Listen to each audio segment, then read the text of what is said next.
চোখের জেনা দেখা, হাতের জেনা ধরা, জবানের জেনা বলা, কিন্তু আমি তো স্পষ্ট করে বলি নাই আমি কোন জেনা করেছি। এরপরে সে নবীজির কাছে তার জেনার খোলাসা যখন বর্ণনা করেছে, নবীজি সাথে সাথেই তারে শাস্তি দিয়া দেন নাই। তার গোনাটা গোপন ছিল, তার জেনার কোনো সাক্ষী ছিল না। কিন্তু ওই সাহাবী নবীজির কাছে আইসা নিজের গোনার কথা নিজে স্বীকারোক্তি দিয়েছে। একটা পর্যায়ে তাকে পাথর মেরে হত্যার ব্যবস্থা করা হলো।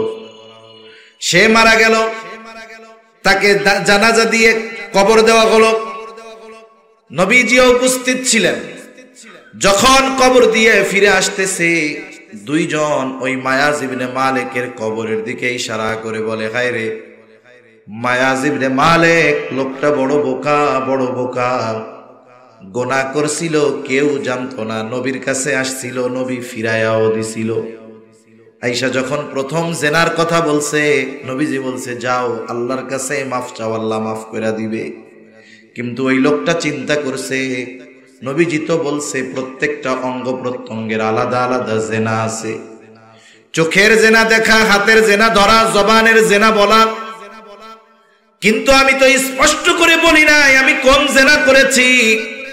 এরপরে সে নবীজির কাছে তার জেনার খোলাসা যখন বর্ণনা করেছে, নবীজি সাথে সাথেই তারে শাস্তি দিয়া দেন নাই। সে যখন নিজে নিজের স্বীকারোক্তি বারবার দিয়েছে, সাহাবায়ে কেরামকে নবীজি জিজ্ঞাসা করে এটা পাগল নাকি? কারণ পাগলে উল্টা পাল্টা বহুত কথা কইতে পারে। সবাই বলে না ইয়া রাসূলুল্লাহ পাগল না। আরেকজনে বলে দেখো মদ পান করছে নাকি, কারণ মদ পান করে মাতাল হইলে উল্টা পাল্টা বলতে পারে। পরীক্ষা করা হলো না, মায়াজ ইবনে মালিক মাতাল নয়, স্বীকারোক্তি দিয়েছে, তার সুস্থতা প্রমাণিত হয়েছে। এবার তারে শাস্তি দেওয়া হয়েছে। ওই যে প্রথমে তো সুযোগ ছিল, নবী বলছে যাও আল্লাহ মাফ করে দিবে। ওই কথাটাই ওই দুইজন বলতেছে, দেখো নবীজি তাকে চলে যাওয়ার সুযোগ দিয়েছিল কিন্তু গেল না। এই বোকা নিজের জেনার কথা মানুষের সামনে নবীকে জানায়া দিল, পাথরের আঘাতে তো মরলো, সাথে সাথে সমাজের মানুষও জেনে গেল মায়াজ ইবনে মালিক একজন জেনাকার।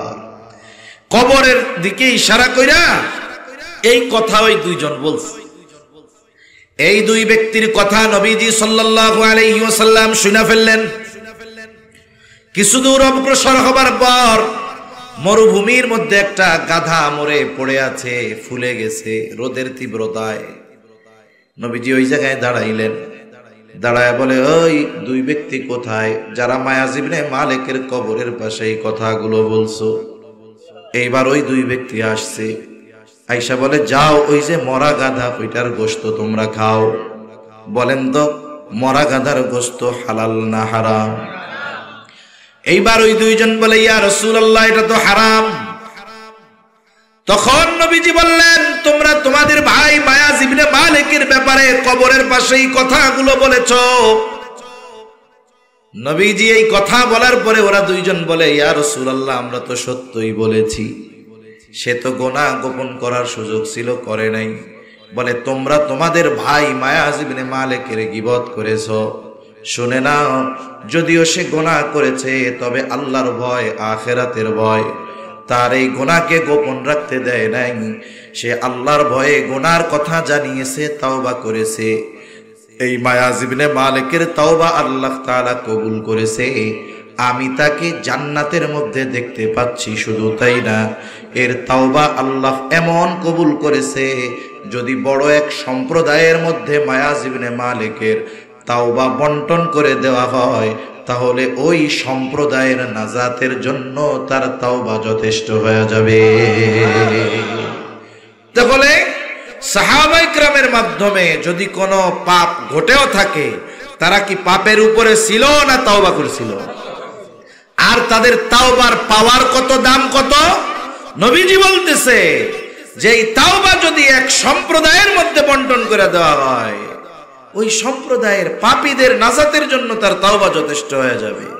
এজন্য অনেক সময় সাহাবায়ে কেরামের ব্যাপারে সমালোচনা করতে করতে অনেক ভাই দেখছে এটাও কয় যে সাহাবায়ে কেরাম তো জিনাও করছে। আস্তাগফিরুল্লাহ, এজন্য তাদের আজমতের দিকে খেয়াল রাখা। আমাদের এই উপমহাদেশে বিশেষ করে জিকির করি, লা ইলাহা ইল্লাল্লাহ,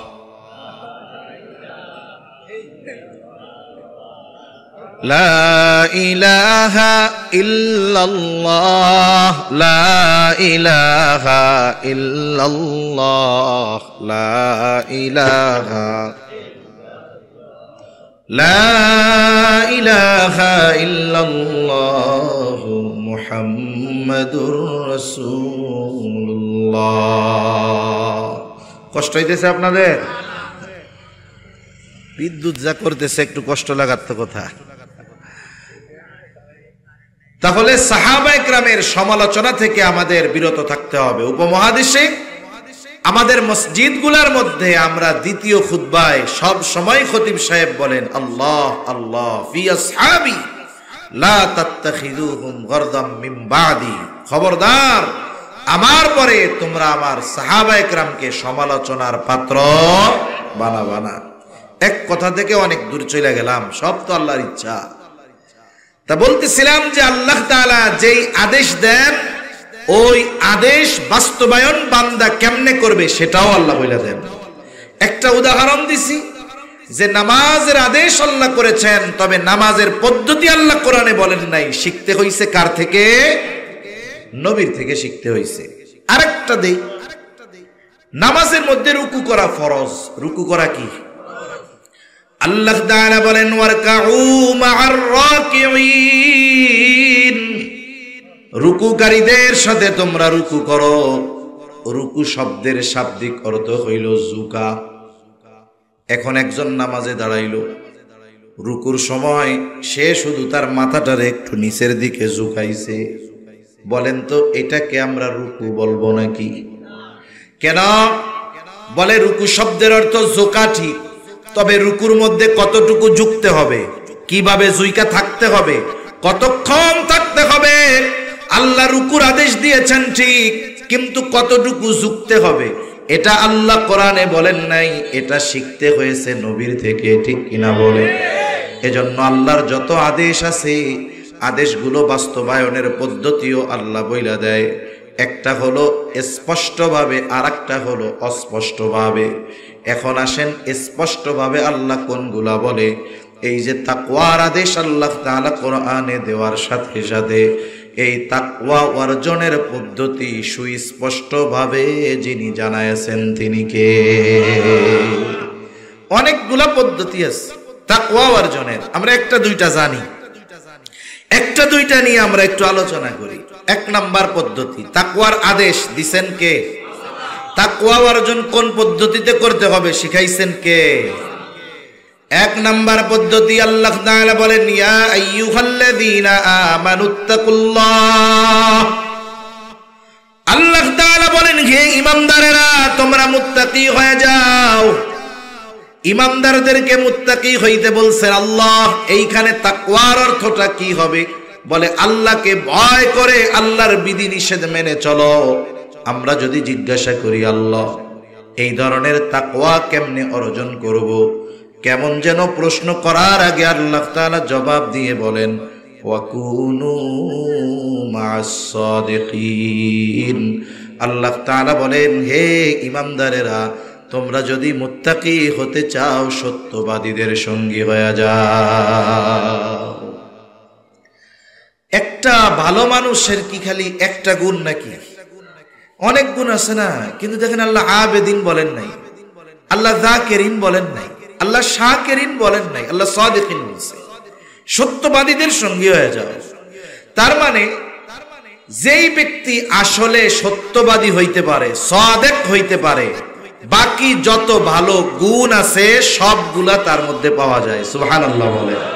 তার মানে যে খাঁটি আহলুল্লাহ, যে বাস্তবেই সত্যবাদী সাদিক, তার মধ্যে আবেদের গুণ আছে, তার মধ্যে যাকিরের গুণ আছে, তার মধ্যে শাকিরের গুণ আছে। এক কথায় সকল গুণের সমন্বয়ে একটা মানুষ সাদিক হতে পারে। সুবহানাল্লাহ। নবীর পরে তো আর নবী নাই, ঠিক না? কিন্তু বলেন তো আমার আপনার নবীর পরে এই পৃথিবীর বুকে নবী রাসূলদের হিসাব আলাদা। আমার আপনার নবীর পরে গোটা পৃথিবীর মধ্যে সবচাইতে সম্মানিত ব্যক্তিকে? আবু বকর। উপাধি কি? জোরে বলেন না কি? সিদ্দিক। এই সিদ্দিকের মধ্যে সব গুণ আছে। এজন্য আল্লাহ তাআলা বলেন, সত্যবাদীদের সঙ্গী হয়ে যাও। বাস্তবে যিনি সত্যবাদিতার গুণ অর্জন করতে পেরেছে, আহলুল্লাহ যারা, খাঁটি আহলে হক, পীর মাশায়েখ যারা, এদের মধ্যে আপনি ইবাদতের গুণ পাবেন। সকাল সন্ধ্যা নয়, সর্বদা জিকিরের হালতে পাবেন। যেই অবস্থায় আছে আপনি তাদেরকে শুকরগুজার হিসাবে পাবেন। তার মানে আল্লাহ তাআলা এমন এক গুণের কথা উল্লেখ করেছে, যেই গুণে গুণান্বিত মানুষের মধ্যে সব গুণ পাওয়া যায়। আমি মাঝে মধ্যে একটা গল্প কই আর কি, এটা জানি কেমন। বলে আগের আমলে কেউ যদি ম্যাট্রিক পাস করতো 5টা লেটার নিয়ে, 5 সাবজেক্টে 80-র উপরে পাইছে, তাহলে 10 গ্রাম পাড়ি দিয়ে এই ম্যাট্রিক পাস করে নেওয়ালা লোকটারে দেখার জন্য মানুষে আসতো, ঠিক না? 10 গ্রাম পাড়ি দিয়ে আসতো যে অমুক গ্রামে একজন 5টা লেটার পাইয়া ম্যাট্রিক পাস করছে, দলে দলে মানুষ তারে দেখার জন্য আসতো। তা এইরকম এক প্রত্যন্ত অঞ্চলে একজন মুরব্বী, সে এখনো তার এই বিশ্বাস যে ম্যাট্রিক আইয়া পাস যে করে সে হলো দেশের সর্বোচ্চ শিক্ষিত মানুষ। ওই সময় কিন্তু উচ্চ শিক্ষা ছিল, তবে এটা শহরে কিছু কিছু জায়গায়। এক লোক শহরে গেছে কষ্ট ক্লেশ কইরা, শহরে গিয়ে যত লেখাপড়া আছে শেষ করছে, ঢাকা ভার্সিটিতে ভর্তি হয়েছে, অনার্স করছে, মাস্টার্স করছে, সাথে সাথে বিসিএস দিছে, তাও সে পাস কইরা বসছে। এখন সে ডক্টরেট করতেছে।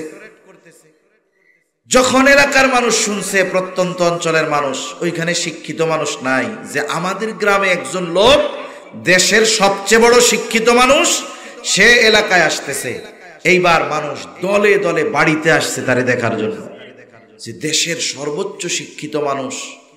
দেখে টেখে চলে গেছে। এখন ওই মুরব্বী দাঁড়ায় রয়েছে। কোন মুরব্বী? যেই মুরব্বী জানে ম্যাট্রিক আইয়া পাশ করলে অনেক বড় শিক্ষিত।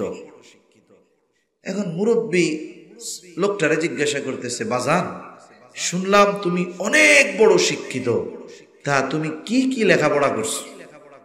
যে হায়ার এডুকেশন সম্পন্ন করছে, উচ্চ শিক্ষা অর্জন করছে, সে কি এই কথা বলবে যে আমি অন্যে ভর্তি হয়েছিলাম, পাস কইরা 2 পাস কইরা 3 পাস কইরা 4? তার কি সে প্রাইমারি লেভেলের লেখাপড়ার কথা বলবে? হাই স্কুল লেভেলেরটা বলবে? ও কমপক্ষে অনার্স লেভেল থেকে শুরু করবে।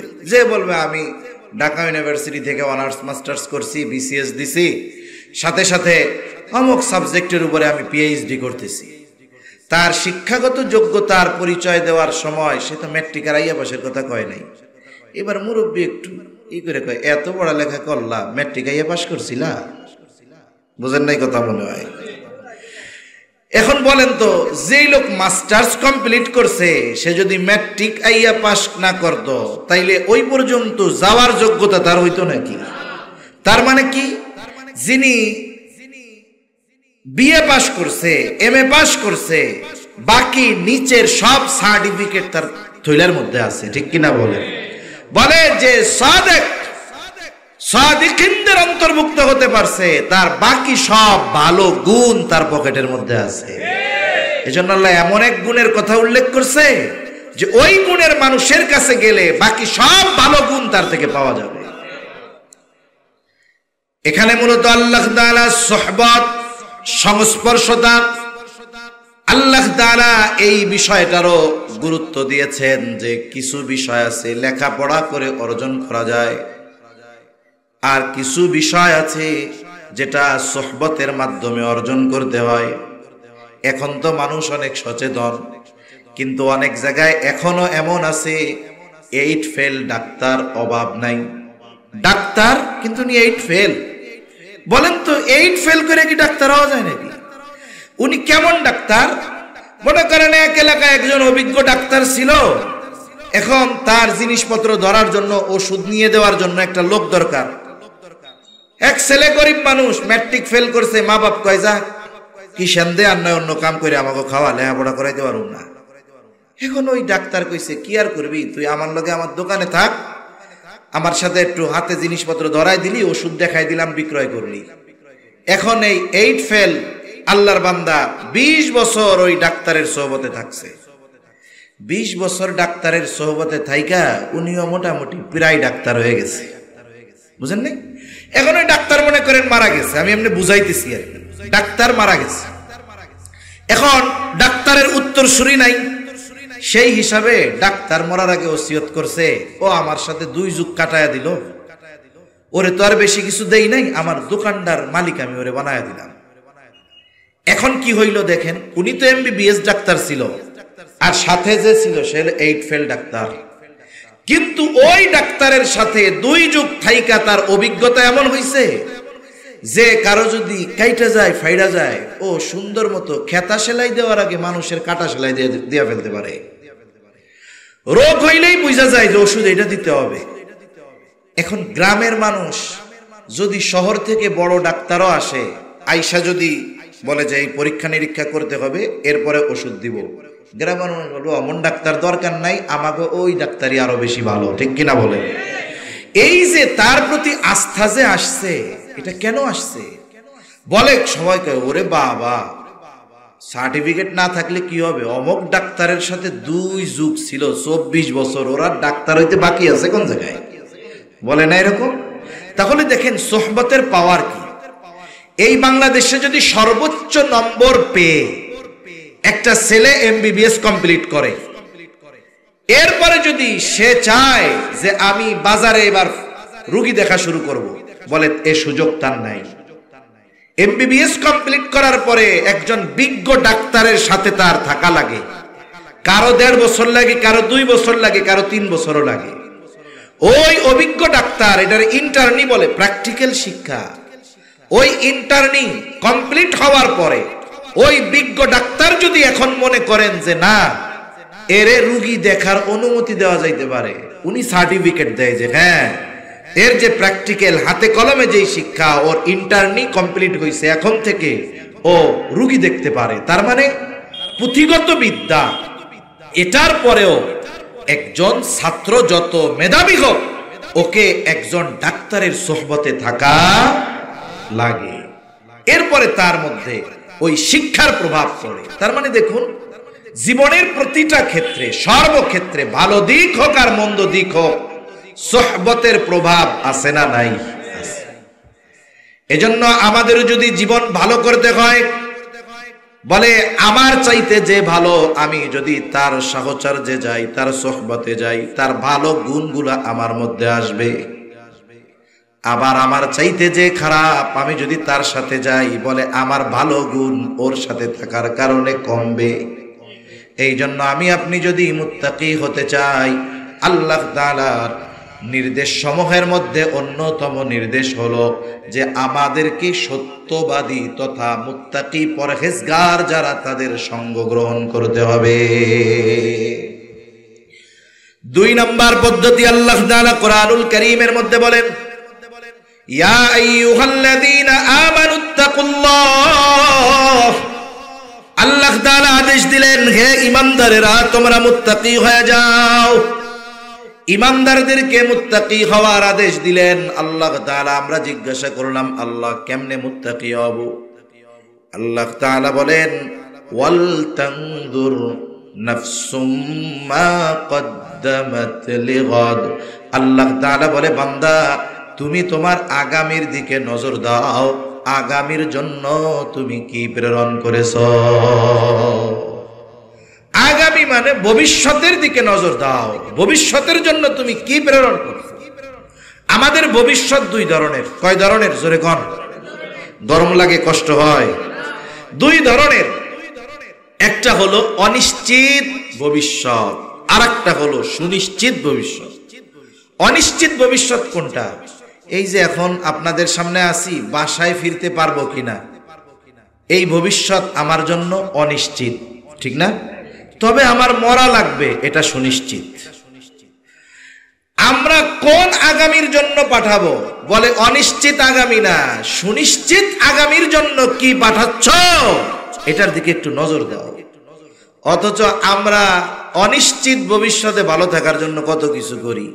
যারা সরকারি চাকরি করে 20 বছরের চাকরিতে ঢুকছে, বেতন চালু হইছে, সাথে সাথে পুরা বেতন তাকে দেয় না, কিছু টাকা কাইটা রাখে। রাখে কি রাখে না? কেন রাখে? দেবে কোন সময়? 60 বছরে বুড়া হয়ে যখন চাকরি ছাড়বি ওই সময় ওই পর্যন্ত যা টাকা কাটা হবে ওর 2 গুণ টাকা দিয়ে তোরে বাড়ি পাঠায় দিব, যাতে বাকি হায়াত তুই বৈশা বৈশা খাইতে পারোস। এই যে 20 বছরে টাকা জমানো শুরু হইলো, পাবে কবে? 60 বছরের পরে। কিন্তু বলেন তো এই 20 বছরের যুবকটা 60 বছর পর্যন্ত বাঁচবে কিনা এর কোনো নিশ্চয়তা আছে? তার মানে আমি আপনি এই অনিশ্চিত ভবিষ্যতের জন্য যেগুলো জমাই এগুলো নিজে ভোগ করতে পারবো কিনা এর কোনো নিশ্চয়তা নাই। আল্লাহ তাআলা এই জায়গায় অনিশ্চিত ভবিষ্যতের কথা বলেন নাই, সুনিশ্চিত ভবিষ্যতের কথা বলেছেন। সুনিশ্চিত ভবিষ্যৎ মৃত্যু, কবর, হাসর। কেমন যেন আল্লাহ তাআলা বলে, বান্দা তোমার সুনিশ্চিত ভবিষ্যতের দিকে নজর দাও। কবরে ভালো থাকার জন্য তুমি কি পাঠাইছো? জান্নাতে যাওয়ার জন্য তুমি কি প্রেরণ করেছো? এই জন্য আমাকে আপনাকে জীবনের হিসাব করা লাগবে। আমি এই দুনিয়ায় কি জমাইলাম, আখিরাতে ভালো থাকার জন্য এই হিসাব আমার আপনার করা দরকার। এই জন্য বুজুর্গানে দিন যতগুলো সবক দেন এর মধ্যে একটা সবক আছে মুহাসাবা, হিসাবের কথা বলেন। বুজুর্গানে দিন মুযাকারার কথা বলেন, মুহাসাবার কথা বলেন। মুযাকারা মুহাসাবা একত্রেই করা যেতে পারে। আপনি আমি রাতের বেলা যখন সমস্ত কাজ বাদ দিয়া একেবারে ঘুমানোর জন্য বিছানায় চলে যাব, চোখ দুইটা বন্ধ করে একটু চিন্তা করব, আহারে আমার জীবনের হিসাবটা একটু করি। আজকে সারা দিনে আমার ভালো কাজ কয়টা, মন্দ কাজ কয়টা। এখন যদি কোনো ব্যক্তি নিরিবিলি নিজের সারা দিনের ভালো কাজ আর মন্দ কাজের হিসাব করে, বলেন তো ভালো কাজ আর মন্দ কাজের হিসাব বের করতে পারবে কিনা? হিসাববিহীন জীবন সফল হয় না। আপনাদের বাজার বড় বাজার, এই বাজারে বড় ব্যবসায়ী আছে। যত বড় ব্যবসায়ী দেখবেন তার ব্যবসার হিসাব তত কঠিন। একজন ব্যবসায়ী সফলতার জন্য যত গুণ প্রয়োজন এর মধ্যে একটা হলো তাকে হিসাবী হতে হবে। হিসাবী মানে কিপটামি না, হিসাবী হতে হবে। সে দেখবেন দোকান বাজার বন্ধ হয় 10টায়, দোকান বন্ধ করে 9টায়। এইবার দোকানের শাটার নামাইয়া ভেতরে সে হিসাব করে আজকে কয় টাকা বেচা হইলো, কয় টাকার মাল জিনিস রাখলো, কয় টাকা বাকি গেল। এরপরে একটা হিসাব দাঁড় করাইতে পারে যে আজকে আমার 1 লাখ টাকা বেচা কেনা হইছে, 20,000 লাভ। বাকির খাতা টান দিয়া দেখে বাকি গেছে 30,000। 1 লাখ বিক্রয় করলে লাভ হয় কত, বাকি গেছে কত? কোন তো আজকের লাভ তার পকেটে না পাবলিকের পকেটে? এইভাবে যদি 6 মাস ব্যবসা চলে, ব্যবসা থাকবে না লালবাতি জ্বলবে? এইবার ওই ব্যবসায়ী হিসাব করে আমি যদি নগদ 50,000 বেশি 10,000 লাভ হবে, বাকি 1 লাখ বেচা এর মধ্যে 30,000 বাকি যদি দেই, আসলও থাকলো না, মূলধন থেকে আরো 10,000 গেল গা। এখন হিসাব করে তার কর্মচারীদের কি কয়, এই আগামীকালকে যদি আমার আব্বাও বাকি যায় 1 টাকা বাকি দিবি না, বেচা কেনা যা হবে নগদ। এখন দেখুন এই যে হিসাবের কারণে কি হইল, হিসাবের কারণে সে আগামীকাল তার ব্যবসা কেমনে পরিচালনা করবে এই সিদ্ধান্তে সে উপনীত হইতে পারবে। এজন্য যেই মানুষগুলো রাতের বেলায় নিজের জীবনের হিসাব করে, আমলের হিসাব করে, বলে এই মানুষগুলো আগামী দিন কিভাবে তার চলা উচিত এর একটা নির্দেশনা পাওয়া যায়। মনে করেন এক আল্লাহর বান্দা রাতের বেলা বিছানায় মাথা লাগায়া হিসাব করতেছে আজকে গুনাহ কত, সওয়াব কত। হিসাবের পরে দেখা গেল তার গুনাহ বেশি, সওয়াব কম। স্বাভাবিকভাবে মানুষ একা একা যখন থাকে যেই বিষয়গুলো চিন্তা করে সেইটার প্রভাব তার উপরে পড়ে। এখন একা একা অন্ধকার ঘরে তার মধ্যে ভয় ঢুকছে, আরে আজকে তো গুনাহ বেশি, সওয়াব কম। আমার যদি বিগত হায়াতে, পেছনের হায়াতের সব হিসাব একরকম হয়, গুনাহ বেশি সওয়াব কম, তাইলে তো আর কিয়ামতের ময়দানে আমার জান্নাতে যাওয়ার কোনো উপায় থাকবে না। এই যে তার মধ্যে একটা চিন্তা ঢুকছে যে আমার যদি গোটা হায়াতের হিসাব এরকম হয়, গুনাহ বেশি সওয়াব কম, আর আজকে রাত যদি আমার জীবনের শেষ রাত হয়ে যায়, তাইলে আমার তো আর বাঁচার উপায় নাই। এখন দেখবেন ওর মধ্যে তাওবার আগ্রহ জাগবে। ও কমপক্ষে দুনিয়ার কেউ না জানলেও ও একাকী আল্লাহর কাছে বলবে, আল্লাহ আমার গুনার খবর আপনি ছাড়া কেউ জানে না, আমারে মাফ করে দেন। এই যে খালেস তওবা, এই যে 5 মিনিটের হিসাব তার জীবন পরিবর্তনের কারণ হয়ে যাইতে পারে কি পারে না?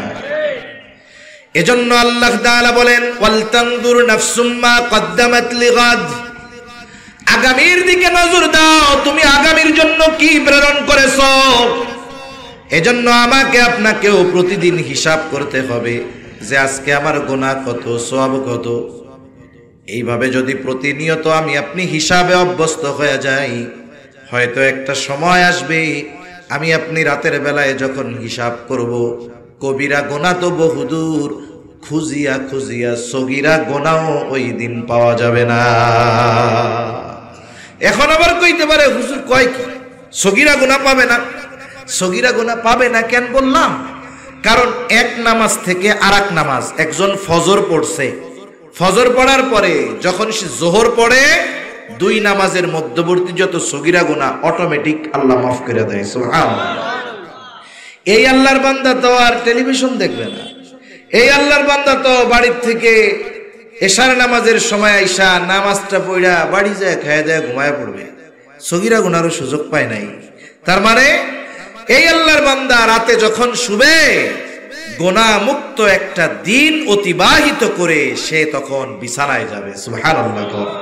এই পদ্ধতিগুলো আমাদেরকে মুত্তাকি বানাইতে পারে। 2টা পদ্ধতি বললাম, এই 2টার উপরে আমরা আমল করার চেষ্টা করি, আল্লাহ তৌফিক দান করেন। হাদিস যেহেতু পড়ছি, হাদিসের মধ্যেও আল্লাহর নবী 3টা গুণের কথা বলছে। নবীজি সাল্লাল্লাহু আলাইহি ওয়াসাল্লামের এমন কোন খুতবা নাই, ওয়াজ নাই, যেই ওয়াজের মধ্যে নবীজি তাকওয়ার কথা বলেন নাই।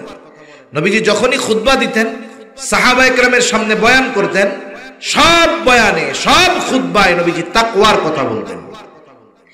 এই হাদিসের মধ্যেও নবীজি সাল্লাল্লাহু আলাইহি ওয়াসাল্লাম গুরুত্বপূর্ণ 3টা গুণের কথা বলছে।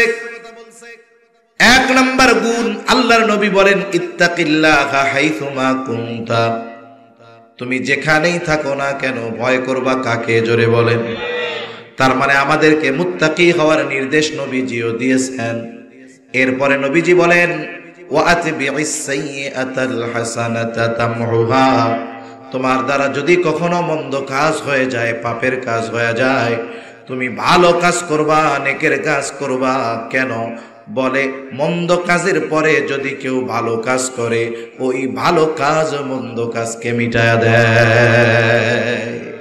তবে মন্দ কাজটা যেই লেভেলের, ভালো কাজটাও ওই লেভেলের হইতে হবে। মন্দ কাজ যদি কবিরা গুনাহ হয়, তাহলে ভালো কাজ হলো তওবা করা। মন্দ কাজ যদি কোনো মুরব্বির সাথে খারাপ ব্যবহার করা হয়, ভালো কাজ হইল তার কাছে ক্ষমা চেয়ে নেওয়া। 3 নম্বরে নবীজি সাল্লাল্লাহু আলাইহি ওয়াসাল্লাম বলেন, ওয়াতবিইস সাইয়্যাতাল হাসানাতা তামহুহা ওয়া খালিকিন নাসা বিখুলুকিন হাসানিন, মানুষের সাথে সদাচরণ করবা। সদাচার এটা ব্যাপক অর্থবোধক একটি শব্দ। সদাচার হলো যেই মানুষটা যেমন হক আমার কাছে প্রাপ্য, ওই মানুষের সাথে ওই হক আদায় করার নাম হলো সদাচার। মা বাবার সাথে সদাচরণ মানে কি? মা বাবার হক আদায় করা। সাধারণ মানুষের সাথে সদাচরণ মানে কি? সাধারণ মানুষ যেই হক আমার কাছে পায় সেটা আদায় করা। আরে অমুসলিমের সাথেও সদাচরণ আছে, হিসাবে আমার কাছে যেই হক পায় সেই হক আদায় করা, এটা হলো তার সাথে সদাচরণ। আর এই 3 গুণের সমন্বয়ে যেই হাদিস, এই হাদিসের উপরে যদি আমরা আমল করতে পারি, তাহলে 1 নম্বরে আল্লাহর হক আদায় করা হয়, 2 নম্বরে ব্যক্তির নিজের হক আদায় করা হয়, 3 নম্বরে মানুষের হক আদায় করা হয়। আল্লাহর হক কি? বলে আল্লাহর হক হলো তারই ইবাদত করা, তার সাথে কারো শিরিক না করা। এখন যে মুত্তাকি মানে আল্লাহকে ভালোবাসে, ভয় করে, সাথে সাথে আল্লাহ তাআলার আদেশ নিষেধ মেনে চলে, বলেন তো সে কোনোদিন শিরিক করবে? অন্য কারো দাসত্ব করবে? তার মানে মুত্তাকি বান্দাই আল্লাহ তাআলার হক যথাযথভাবে আদায় করে। 2 নম্বর কথা নবীজি বলছে, মন্দ কাজ হইলে ভালো কাজ করো। মানে আমার দ্বারা যদি কোনো পাপ হয়, আমি এই পাপ মোচনে ভালো কাজ করব। কেন করে? মানুষ নিজে নিজের উপরে জুলুম করে, শিরকের মাধ্যমে আল্লাহর সাথে জুলুম করে, আর আমি আপনি নিজের উপরে নিজে জুলুম করি। আমরা তো অনেক সময় জুলুম বলতে বুঝি একজনকে পিটাইলাম, মাথা ফাটাইয়া দিলাম, তার হক মাইরা খাইলাম। শুধু এটাই জুলুম নয়, মানুষ নিজের উপরে নিজে জুলুম করে পাপাচারে লিপ্ত হওয়ার মাধ্যমে।